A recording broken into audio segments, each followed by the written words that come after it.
Brice Lalonde, est-ce que en face de nous, donc vous êtes négociateur, vous allez nous expliquer peut-être d'abord ce que c'est que le Global Compact des Nations Unies, et puis est-ce qu'on a en face de nous des gens sages qui savent négocier, qui savent faire face aux impératifs biodiversité, mais là, pour ce qui nous occupe aussi climatique, normalement votre micro marche.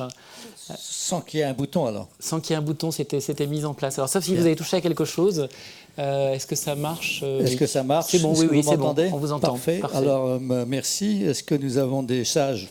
Pas vraiment. Alors, on a beaucoup parlé, donc vous savez beaucoup de choses qui sont très importantes.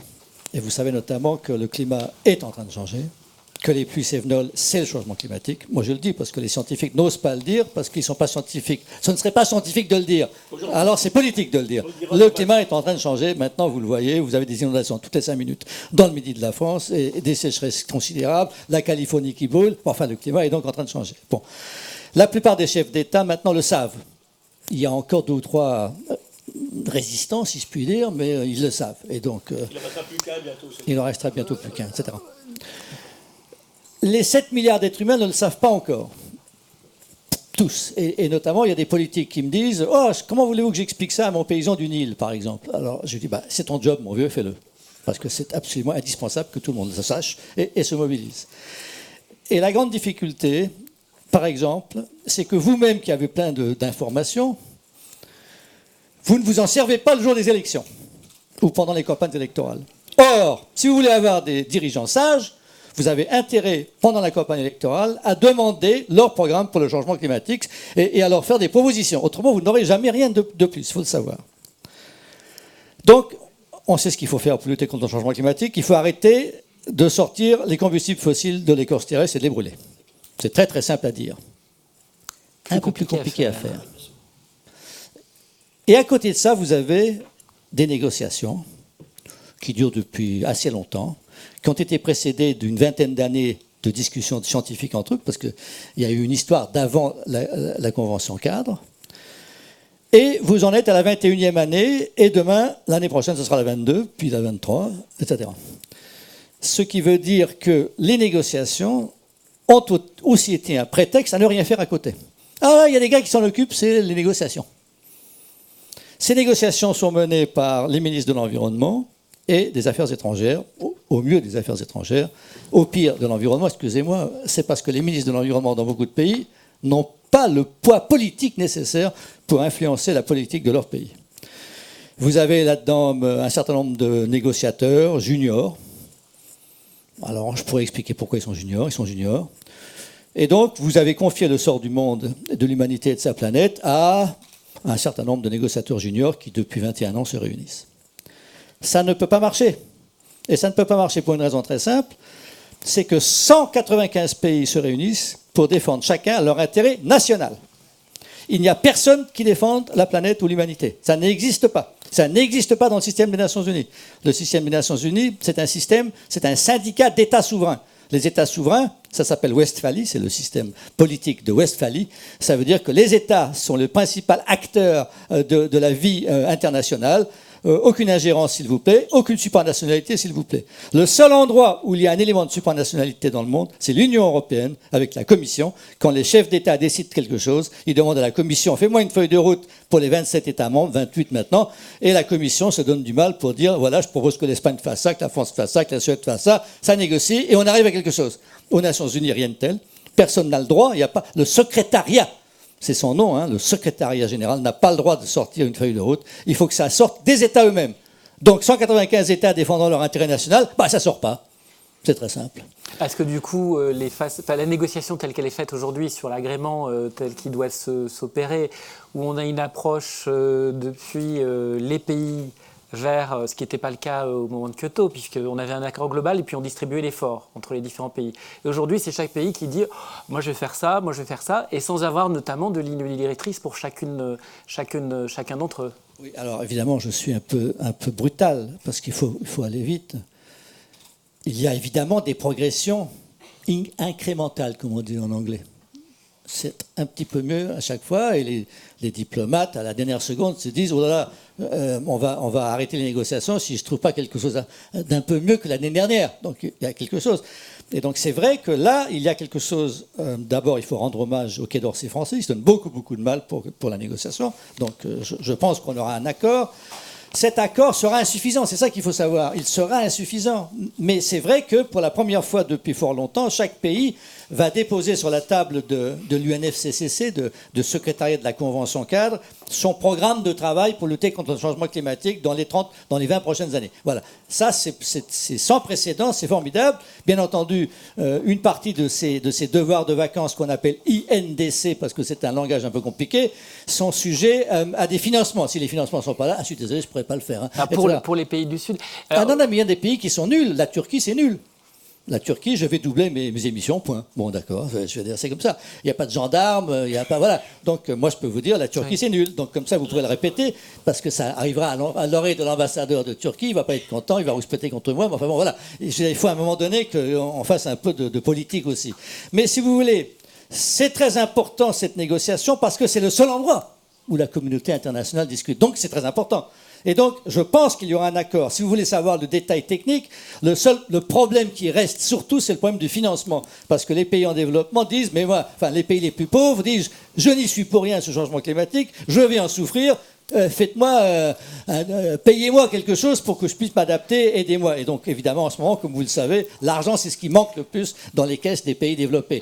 Donc, il y a un risque que la négociation achoppe là-dessus. Alors, il y a des négociations tout le temps, c'est non-stop, c'est à Bonn en ce moment, il y a la pré-COP bientôt, etc. Il y a une chose qu'il faut que vous sachiez, et c'est ça le plus important, je voudrais terminer là-dessus. Le plus important, c'est l'économie mondiale. Et depuis 1 an et demi, 2 ans, les entreprises se mobilisent. Et ça, c'est absolument passionnant. Les entreprises, et notamment les multinationales, mais pas simplement les multinationales, également les petites entreprises, même chez nous, il y a un club PME Climat, c'est vraiment une mobilisation remarquable. Malheureusement, elle n'est pas partagée partout. Aux États-Unis, ils attendent de savoir si c'est Trump ou si c'est Clinton, etc. Donc c'est plus compliqué.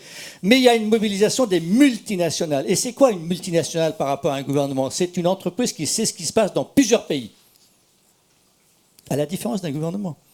C'est en général une entreprise qui se projette à 20-30 ans. Si vous faites un avion, vous êtes Boeing ou Airbus, votre avion il sera là dans 30 ans. Les gouvernements, c'est la prochaine élection.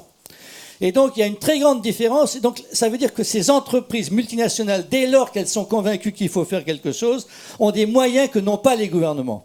Et depuis en effet quelque temps, il y a des initiatives tout à fait remarquables de ces entreprises. Mais ce qui est frappant, c'est qu'elles vont entrer malheureusement en contradiction avec la négociation. Par exemple, prix du carbone.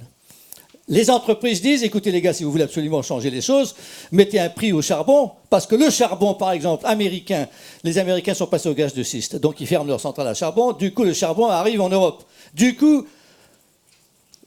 malheureusement, les émissions françaises ont augmenté en 2013 parce qu'on a importé du charbon américain. Donc je le dis parce que personne ne le dit, donc moi je le dis au moins, hein. Je veux dire, il faut que vous le sachiez, ça, en dépit des grandes rodomontades générales. L'Europe reçoit du charbon américain, etc. Et vous le savez, les Allemands qui sont les champions des énergies renouvelables, malheureusement, adossent leurs énergies renouvelables au charbon. Donc, on est dans une situation difficile. Les entreprises disent, si vous voulez qu'on ne prenne pas de charbon, taxez le charbon, mettez un prix, parce que le déchet qui va rester 1000 ans, CO2, 30% du CO2 va rester 1000 ans. Et donc, dans la discussion sur les sources d'entreprise, les sources d'énergie entre elles, quand même, on ne le dit pas assez souvent, ça, hein. Bon, mettez donc un prix au gaz carbonique émis, donc une taxe, un prix, un marché, les différentes sortes de prix. Eh bien, dans les 20 pages de négociation, ça n'y est pas. Ça n'y est pas. Et donc, cet effort des entreprises pour persuader les gouvernements de faire quelque chose, les gouvernements n'écoutent pas. Ou s'ils écoutent, ils disent « j'y arrive pas ».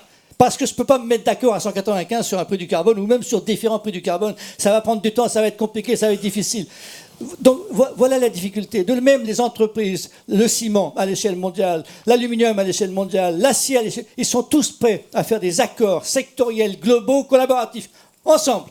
Par exemple, Walmart, Carrefour et autres disent on ne va plus vendre de bois qui viennent de déforestation illégale, on va se mettre d'accord, faire des labels, etc. Mais ça, c'est pas encouragé par les États, parce que les États coupent le monde en tranches de saucisson nationale. Voilà la difficulté. Et donc, maintenant, il faut gagner. Donc, il faut que le système économique change. Et donc, il faut que ce ne soit pas simplement les négociateurs des COP à la 21, très important quand même. Il faut que ce soit les chefs d'État, il faut que ce soit la Banque mondiale, le FMI, le G20. C'est le G20 le patron du monde. Et donc le G20, c'est 80% des émissions de gaz à effet de serre de la planète. C'est évidemment là que ça doit se passer. Alors, les chefs d'État, c'est évidemment à eux de faire le job. Parce qu'un chef d'État, c'est capable de dépasser les intérêts égoïstes nationaux. Il est capable de faire ça. Un chef d'État peut devenir le Nelson Mandela du climat. Il faut simplement le pousser. Il faut qu'on ait cela. Et ça va pouvoir se faire. Alors maintenant, pourquoi ça va pouvoir se faire? Parce que ça s'est fait à Copenhague. Contrairement à ce que les gens disent, Copenhague, ça a été un succès quand même. Parce que les chefs d'État qui sont arrivés à la dernière minute, alors que tout était foutu, ils ont sorti un accord, l'accord de Copenhague, qui a fait 2 pages au lieu de 20, 30, 40, 80, 2 pages simplement, avec l'essentiel, 2 degrés Celsius, la transparence obligatoire, les 100 milliards qui devaient aller du nord vers le sud. 2 pages. Et cet accord a été finalement accepté, mais il a fallu 1 an pour l'accepter. C'est pour ça qu'on a dit que c'était un échec. Mais ça, ce sont les chefs d'État. Et les chefs d'État ont pris leurs responsabilités. Je l'ai vu, si je puis dire, stupéfait, tous ces chefs d'État dans une petite salle où on ne savait même pas qui était là. Les gardes Danone n'avaient rien prévu. Et le garde Danone ne savait même pas qui était chef d'État, qui était touriste. Alors il y avait des touristes qui prenaient des photos dans la petite salle des chefs d'État. C'était invraisemblable. Néanmoins, ils ont réussi. Ils ont négocié pendant une nuit entière et une journée entière. Et ils ont sorti un accord. Et donc, c'est ça qu'il faut faire. Et maintenant, je termine rapidement en disant, écoutez, ces entreprises, je vais à Boston dans une semaine. Qu'est-ce que je vais faire à Boston? Je vais d'abord aller voir M. Tchourouk. C'est pas, vous vous souvenez de M. Tchourouk, il était le patron de Total. Eh bien, il dirige une start-up dans laquelle ce sont des bactéries qui transforment le CO2 en hydrocarbures. Des bactéries, ok, donc c'est vachement intéressant. Un peu plus loin, il y a un autre qui est prof à Harvard, et lui, il est en train de construire une start-up avec une usine en Colombie-Britannique. Il prend le CO2 de l'air, avec un système un peu compliqué, il le fait barboter, et il en sort des carbonates. Et dit, bon, ces carbonates, ensuite, on peut s'en servir pour faire autre chose. Et ensuite, je vais à Reykjavik, et là, il y a une start-up, enfin, elle existe, elle est grande, l'usine est là. Il prend le CO2, alors là avec des flux un peu plus massifs que dans l'air, et il le transforme en méthanol avec de l'hydrogène qui vient grâce à des sources d'énergie non carbonées, la géothermie. Donc c'est possible, voilà. Et ça veut dire que c'est...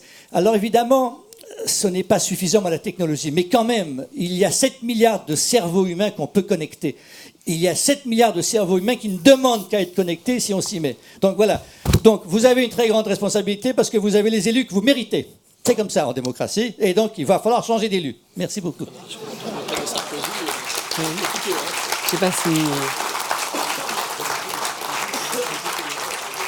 Alors, on n'a pas tout à fait fini, effectivement. Il y a un point, en tout cas, qui est rejoint. Moi, j'ai lu récemment ce qui avait été écrit par, alors ça s'appelle, j'ai plus le nom exact de l'organisme, l'Union internationale des syndicats. Ils ont une grande réunion à Paris dernièrement, et justement, ce qu'ils mettaient en avant, c'était l'absence de vision long terme sur cet agrément. Et cette absence de vision long terme aujourd'hui, ça va perdurer, puisque on nous parle aujourd'hui de cycles de 5 ans, ce qui est bien en un sens, parce que finalement, on espère que l'insuffisance de cet accord et des INDC dont vous parlez, finalement, vont pouvoir s'arranger au fur et à mesure du temps. Mais d'un autre côté, effectivement, les entreprises aiment quand même le long terme, avoir une certaine visibilité. Et aujourd'hui, faire un système un peu de stop and go tous les 5 ans, se dire, voilà, qu'est-ce qu'on va donner comme objectif, ça ne va pas vraiment dans votre sens. Oui, c'est très juste. Nous sommes dans des temps assez courts. Hein. Les cycles politiques sont très courts. Et même pour certains investisseurs, le temps de détention des actions est assez bref et ça tournicote. Cela dit, il n'y a pas que ça. Et c'est ça qui est intéressant. En France, nous n'avons pas de fonds de pension. C'est pour des raisons politiques, donc nous avons un problème de capital en France. Mais il existe des fonds de pension. Et les fonds de pension, notamment aux États-Unis, en Norvège, en Scandinavie, ces fonds de pension cherchent non pas le rendement, non pas la performance, mais la sécurité à long terme. Parce qu'eux, ils veulent pouvoir, quand leurs membres atteignent la retraite, il faut qu'ils puissent payer. Et donc ça, ce sont des alliés tout à fait remarquables en ce moment. Et vous avez tout un mouvement dans le monde de la finance, qui était l'ennemi numéro 1, si j'ai bien compris. Et bien dans le monde de la finance, vous avez maintenant un mouvement qui s'appelle des investissements et investissements. Vous avez maintenant y compris des républicains américains, Paulson par exemple, vient de sortir un rapport qui s'appelle Risky Business. Ou, attention, n'investissons pas trop dans le charbon. C'est trop risqué le charbon, on va avoir un problème un jour réglementaire quand le changement climatique sera beaucoup trop grave. Tous nos actifs charbonniers ne voudront plus rien, ça ne vaut pas le coup. Attention, évitons le charbon. On parle même de bulles carbonées. Exactement. Donc c'est en train de changer. Vous savez quelle est la principale industrie qui alerte là-dessus? Les assurances. Parce que le coût des catastrophes climatiques, des catastrophes naturelles, a doublé en moins de 30 ans. Et donc, ils savent tout. Et ils sont en train de dire, mais enfin, arrêtez. Et surtout, ne construisez pas dans des zones inondables. Et attention à ceci, ça, etc. Donc, si vous voulez, il y a en ce moment un frémissement, plus qu'un frémissement dans le monde de l'entreprise et dans le monde de la finance et de l'investissement. Et ce frémissement, il faudrait que les politiques l'accentuent. Au lieu de vivre dans leur bulle, chacun dans sa bulle, ce sont des mondes qui ne se parlent pas. Les diplomates qui négocient le climat, ils ne connaissent rien au monde de l'entreprise. Et les entrepreneurs, quand ils entendent les négociateurs discuter pendant 6 heures sur un mot, ils ne comprennent pas, etc. Donc, il faut essayer de rapprocher ces deux mondes-là. Alors, bien entendu, attention à ce que je dis des choses un peu brutalement. C'est évident que la COP21 est importante. Elle est importante parce que dans l'histoire des négos, elle doit trouver un successeur au protocole de Kyoto. Le protocole de Kyoto ne s'adressait qu'aux pays riches du siècle dernier, qui ne sont pas tous aussi riches qu'ils l'étaient. Mais disons que c'était quoi le protocole de Kyoto? Il faut réduire entre 2008 et 2012 de 5% les émissions des pays riches. OK. Maintenant, il s'agit de trouver un successeur au protocole de Kyoto avec tous les pays. La chose nouvelle, c'est que tous les pays doivent être dedans. Et pourquoi? Parce que au siècle dernier, c'était les pays riches du siècle dernier qui émettaient le plus. Aujourd'hui, ce sont les pays en développement qui émettent le plus. Et donc, tout le monde sait qu'il y a quelque chose à faire. Tout le monde sait. Tous les États savent qu'ils doivent faire quelque chose. Simplement, il y en a encore 2% qui s'en foutent. Enfin, les plus grands pays émetteurs restent quand même la Chine, les États-Unis. Alors, ça dépend comment vous calculez. Oui, parce qu'il y a 3 manières de calculer. Il y a les émissions instantanées de l'année. Donc, c'est la Chine qui l'emporte. Et d'ailleurs, bon, attendez, alors, l'année. Il y a les émissions depuis que Lafayette, sur son Hermione, est allé Alors, donc, toi, tu pollues depuis 3 siècles. Donc, c'est toi qui es responsable, etc. Et puis, il y a la pollution par tête d'habitant. Et à ce moment-là, c'est les pays pétroliers et les États-Unis qui l'emportent. Mais la Chine dépasse la France. Je ne sais pas si on compte les importations françaises. Avec une nuance quand même, il y a 20% quand même de la production chinoise qui est faite pour l'Europe et pour les États-Unis. Des importations, exactement. Ouais. Donc voilà où on en est. Donc, mais les chiffres, si vous voulez, on n'a pas trouvé la recette miracle de l'équité, de la justice dans le monde, parce qu'un pays vous dira « Ah, mais moi j'ai un climat très dur, il va falloir que... » etc. Un autre vous dira « Mais c'est très vaste, mon pays est très vaste, j'ai oublié de prendre l'avion pour aller d'un coin à l'autre, etc. etc. » C'est très difficile de trouver. Donc c'est évidemment politique, et c'est évidemment le génie, si vous voulez, que nous n'avons pas encore, sans doute, de cette négociation qui doit le trouver. Mais moi, je vous dis que l'essentiel doit se passer ailleurs, il doit se passer dans le monde économique, avec les entreprises et avec votre soutien à vous. N'attendez pas tout de la COP 21 ou de la 22 ou de la 23. C'est d'abord votre action qui fera changer les choses.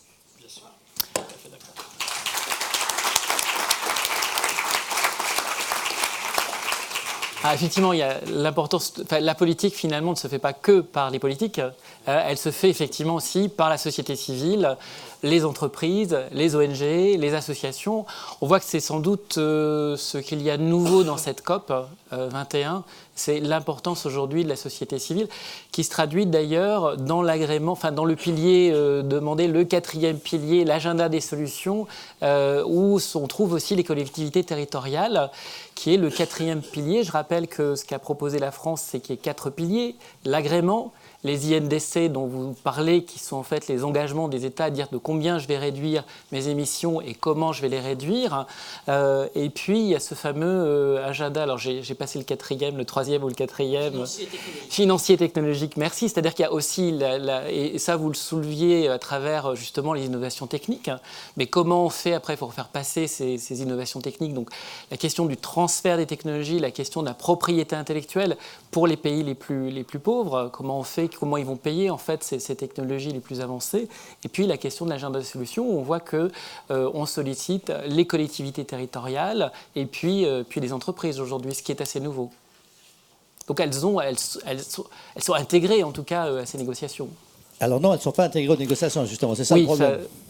Oui. Non mais c'est ça le problème. les entreprises sont prêtes à faire beaucoup et à faire beaucoup plus. Et elles l'ont exprimé plusieurs fois. Je vois certains, je vois Julien ici, avec qui on a fait le Business and Climate Summit à l'UNESCO. On a vu 3000 patrons d'entreprises, etc. Quand même, les entreprises ont démontré qu'elles pouvaient faire beaucoup plus, mais elles ont besoin de décisions politiques qui pavent le chemin, qui montrent la voie, qui montrent la stabilité, et notamment le prix du carbone, la possibilité de passer des accords sectoriels, etc. Il n'y a rien de tel. Le seul endroit, alors, c'est juste, je vous donne un exemple, je travaille là-dessus, alors peut-être Gilles, comme ça va t'intéresser. Les secteurs qui ne sont pas couverts par les accords climat, d'abord il y a les opérations militaires, bien entendu, mais il y a l'aviation et la marine. Pourquoi ? Parce que les avions, il y a toutes les 5 secondes un avion traverse une frontière et les bateaux utilisent cet espace commun, le bien commun, la mer, sans payer. Ils passent, etc. Et donc, les négociateurs ont dit, oh là là, c'est compliqué, ça, c'est pas le truc national sur notre territoire, on n'y comprend rien. Alors, faites votre affaire vous-même. L'aviation d'elle-même, les compagnies aériennes d'elles-mêmes, toutes seules, ont dit, voilà, on va réduire on va accentuer notre efficacité énergétique de 1,5% par an jusqu'en 2020. En fait, elles sont à 2% d'augmentation parce que chaque génération d'avions est meilleure que l'autre. Et à partir de 2020, et c'est là que c'est vraiment intéressant, on va avoir une croissance neutre en carbone. Comme on n'y arrivera pas uniquement par les biocarburants, surtout les biocarburants, on va compenser. Comment va-t-on compenser ? Alors, moi, je leur ai proposé, faites REDD+, protégez la forêt, que l'aviation tout entière, toutes les lignes aériennes protègent la forêt. Il y a des coalitions de pays forestiers dans la négociation, ça s'appelle Reduced Emissions from Deforestation. Eh bien, chaque fois que vous prendrez l'avion, vous protégerez la forêt. Est-ce que les compagnies aériennes pourront faire ça ? C'est un exemple, si vous voulez, d'une négociation parallèle, parce que l'aviation n'est pas comprise, mais où l'aviation et des gens comme vous et moi, nous pouvons proposer quelque chose qui soit une espèce de solution. Voilà. Alors juste, donc REDD+, Gilles, peut-être que vous pourriez intervenir. Donc REDD+, il s'agit finalement de financer la protection des forêts, éviter la déforestation, mais c'est quelque chose de compliqué, qui n'a toujours pas abouti réellement, parce qu'il y a des questions... ça a abouti à Varsovie il y a 2 ans. Oui, mais dans les faits, en fait, ça soulève beaucoup de problèmes et aujourd'hui, c'est toujours pas quelque chose réellement qui soit opérationnel, notamment en termes de transparence, en termes d'audit. J'en parlais avec Alain Carcenti il n'y a pas très longtemps, Gilles, peut-être que vous pourriez rebondir là-dessus, à mon sens, mais peut-être que vous n'êtes pas d'accord. Alain Carcenti, donc, qui est un peu spécialiste sur le REDD+, c'est quelque chose qui soulève plus de problèmes aujourd'hui qu'il n'en résout. Déjà, la question, c'est qu'est-ce qu'on reforeste ? Où ? Dans quelles conditions ? On sait qu'une très très vieille forêt qui est bien installée, elle est à l'équilibre, elle n'émet pas, mais elle ne capte pas de carbone non plus. Donc quel type de plantation on fait ? On sait par contre que quand on enlève les forêts, tout à l'heure on parlait d'influence du changement climatique sur la biodiversité. Ce que j'ai pas eu le temps de dire, c'est que la biodiversité qui s'en va change le climat. La déforestation à Madagascar aujourd'hui, par exemple, un arbre, en fait, il est fabuleux, et puis il est fait pour ça. En fait, il sait garder la pluie, il sait attirer la pluie. Quand il n'y a plus d'arbres, il n'y a plus d'évapotranspiration, il ne pleut plus et les paysans s'en vont parce qu'il ne pleut plus là où ils sont. On l'a vu à Madagascar, on le voit en Indonésie à l'heure actuelle. Tout à fait. Et on l'a vu en mer dans l'autre sens. On sait que la surpêche, ça surprend beaucoup les gens, des sardines au Benguela en Namibie ou bien au large des côtes du Chili, quand on enlève toutes les sardines, on effondre les populations d'oiseaux de mer qui les mangeaient, les populations de mammifères marins qui les mangeaient et des poissons de bout de chaîne qui sont la richesse des pêcheurs mais qui s'en vont aussi. Comme il n'y a plus de sardines, il n'y a pas de prédation sur le zooplancton, et donc une énorme prédation sur le phytoplancton. Et Pascal l'a dit, le phytoplancton joue un rôle fondamental dans la capacité de l'océan à fixer le CO2. Et on boucle le cycle. Surpêcher change le climat. Parce que ça change la capacité de l'océan à aller chercher ce CO2. Donc c'est vrai qu'à ce niveau-là, tout est lié. Alors les compensations, moi, m'ont toujours gêné parce que pour un écologue, c'est compliqué. On a un système en France qui est géré par la Caisse des dépôts qui consiste effectivement à dire, voilà, je détruis une mare à grenouilles à Strasbourg et je compense en ramenant des moutons dans la plaine de l'Accro. Alors, c'est compliqué. Donc, on discute beaucoup de ça. En France, c'est 800 millions d'euros chaque année, la compensation. C'est pas une mince affaire, c'est parti. Faut voir comment, effectivement, on peut trouver les meilleurs principes. Alors, je suis d'accord avec Brice sur la forêt, mais n'empêche, le principal poumon et porteur d'oxygène, c'est pas la forêt, c'est le plancton. C'est pas l'océan. C'est ce qui vit dedans. Voilà, Tu as raison, c'est le plancton de l'océan. Donc, c'est vrai qu'à ce niveau-là, Bon, n'empêche que c'est mieux que rien, je suis d'accord. Donc ça veut dire que c'est effectivement quand on prend l'avion, bon, enfin pas que ce soit non plus une façon de se dire je prends l'avion n'importe comment maintenant, puisque je vais compenser en remettant des... On voit l'océan qui change. Notre océan change d'un océan de poissons et de crustacés à un océan de méduses, par exemple. Hein. Ça, c'est lié à l'acidification, c'est lié à la température qui augmente, et c'est lié au fait que l'humain a extrait tous les grands prédateurs qui les mangeaient. Alors Brice Lalonde, je voudrais revenir sur les instances de négociation. Vous parliez de la COP 21. Est-ce qu'on est aujourd'hui un peu à bout d'un système? Mais cela dit, c'est un système aujourd'hui qui est réclamé par les pays les plus pauvres, parce que finalement, c'est l'endroit où réellement ils peuvent négocier. Mais on s'aperçoit que dans le même temps, on a des mouvements où il y a des négociations bilatérales. À savoir, comme exemple, ce qui s'est fait entre la Chine et les États-Unis, par exemple. Mais ce ne sont pas les seuls lieux de négociation. Il y a aussi, vous citiez le G20, il y a d'autres lieux de négociation aujourd'hui où on peut parler climat et on peut prendre des décisions également. Et dans le même temps, il y a la nécessité d'avoir aussi des politiques qui sont cohérentes selon ce que l'on fait. Comment est-ce qu'on arrive à dépatouiller un peu tout ça? Ça semble un peu compliqué. Et pour satisfaire aussi l'intégralité des 195 pays qui viendront négocier ici au sein de la COP, mais qui ne sont pas forcément les pays les plus importants. Parce que finalement, si on regarde, si on veut négocier, c'est quoi? C'est 10 pays, en fait, pour résoudre cette question des 2 degrés? Non, précisément. C'est pour ça que c'est difficile. C'est-à-dire que si vous mettez de côté les pays pauvres sous prétexte qu'ils n'émettent pas, vous n'aurez pas d'accord. Chacun doit trouver quelque chose dans l'accord. Pourquoi est-ce que les pays pauvres aiment les Nations Unies? Parce qu'effectivement, c'est un pays, une voix. Qu'on soit une petite île des Caraïbes ou que ce soit la Russie, on a une voix, point. Et donc, tout le monde se sent au moins représenté dans ce système. Donc c'est la légitimité internationale. Mais c'est vrai qu'on peut prendre les décisions ailleurs et ensuite convaincre chacun que les bonnes décisions ont été prises. Et il y a d'autres instances de discussion, pas de négociation. Et d'ailleurs, c'est ce que je disais au départ. Le fait qu'il y ait cette avenue de négociation depuis 21 ans fait que, du coup, on ne fait rien à côté. Parce qu'il y a cet endroit, c'est là que ça se passe. Or, il faut qu'il y ait des choses à côté. Voilà.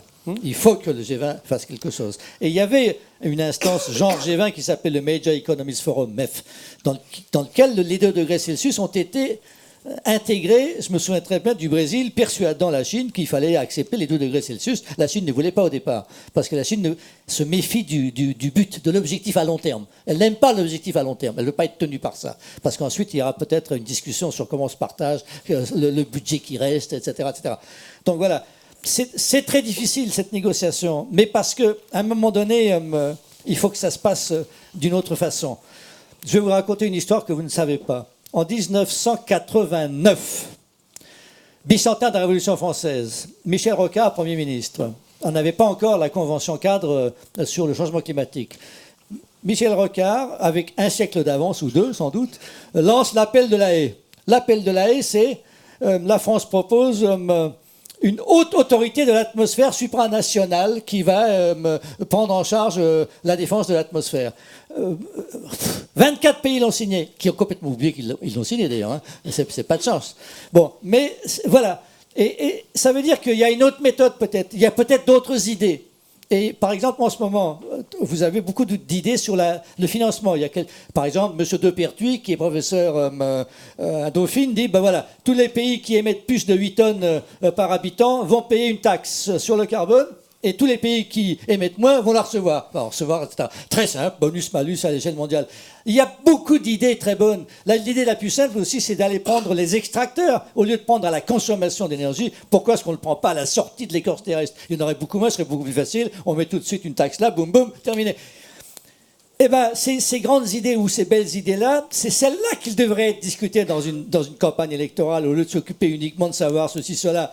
Je veux dire, tout est important, mais ça, c'est encore plus important. Eh bien, malheureusement, c'est pas discuté. Parce qu'il faudra ensuite qu'il y ait des chefs d'État qui portent la proposition simple et discutent avec leurs collègues. Il n'y a que comme ça que ça marchera. Voilà. Maintenant, j'ai la chance d'avoir été tout, presque. Donc je suis un ex-ministre, un ex-maire, un ex-négociateur et tout ça. Et en fait, très peu de gens savent la possibilité qu'a la politique de faire la plus belle chose du monde ou la plus grande connerie. La politique, elle change les règles du jeu. Souvenez-vous quand Kohl a dit un Deutschmark de l'Est égale un Deutschmark de l'Ouest. Souvenez-vous quand nos chefs d'État ont décidé de faire l'euro. Tout ça, c'est des dingues. Ou même quand Mme Merkel dit j'arrête les centrales nucléaires. C'est complètement dingue. Bon, tout ça, c'est dingue. Ce sont des décisions politiques qui changent les règles du jeu. Ensuite, les gens se débrouillent avec, mais au moins, il y a quelque chose de fait et de décidé. C'est ça qui nous manque à l'échelle internationale sur le climat. Ça commence, regardez quand même, comme il y a eu l'accord entre la Chine et les États-Unis, ça commence, Obama se donne beaucoup de mal, etc. Donc, c'est en train d'arriver, mais il faut pousser encore pour aller plus vite. Parce que c'est vrai que la situation n'est pas très bonne en ce moment. Voilà. Il y a la situation économique qui n'était pas très bonne, la situation géopolitique aussi. Mais la situation, pas toujours... écoutez... Alors, d'où va venir la croissance? Cette fameuse croissance, alors je ne sais pas si ici on va mégoter sur le terme de croissance, mais entre nous soit dit, avec les dettes, avec les retraites, avec tout ça, vous croyez que les hydrocarbures vont vous la donner, la croissance? Que dalle. Alors, moi je ne sais pas, mais certains économistes disent il n'y a qu'un seul projet qui vaille pour que réellement tout reparte, c'est la décarbonation. Décarbonons l'économie. Alors, moi, je ne sais pas s'ils ont raison, mais comme je voudrais qu'ils aient raison, c'est ce que je vous dis.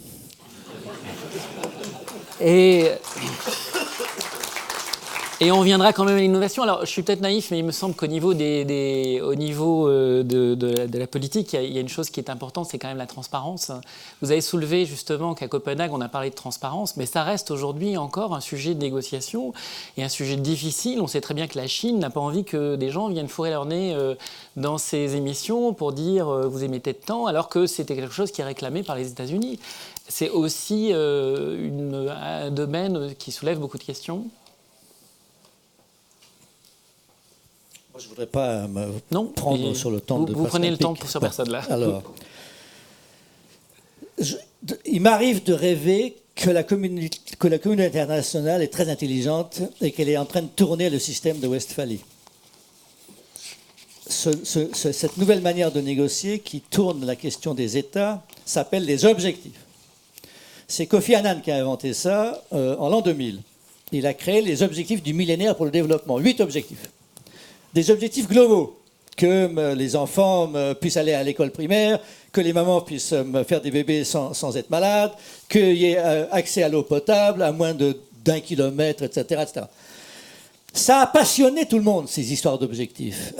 Il y a eu du mal, hein, il y a eu certains États qui ont voulu rouspéter, qui n'ont pas voulu de ça. Mais néanmoins, il a triomphé. Et ça a passionné tout le monde, ça a mobilisé les équipes, ça a mobilisé les financements.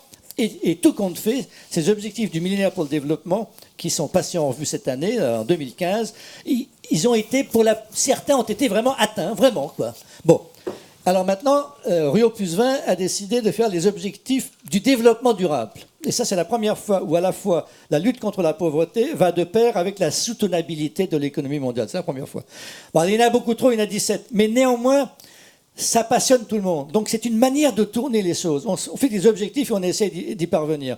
Eh bien, pour le climat, c'est comme ça qu'on devrait faire aussi. Par exemple, vous avez des initiatives. Pour le noir de fumée, par exemple. Il y a une initiative contre le noir de fumée, la suie, parce que cette suie, elle se dépose sur les glaces, elle diminue l'albédo, etc., etc., etc. Donc, c'est un truc à effet de serre. Et donc, il y a des tas d'entreprises, de communautés, etc., qui se mettent ensemble.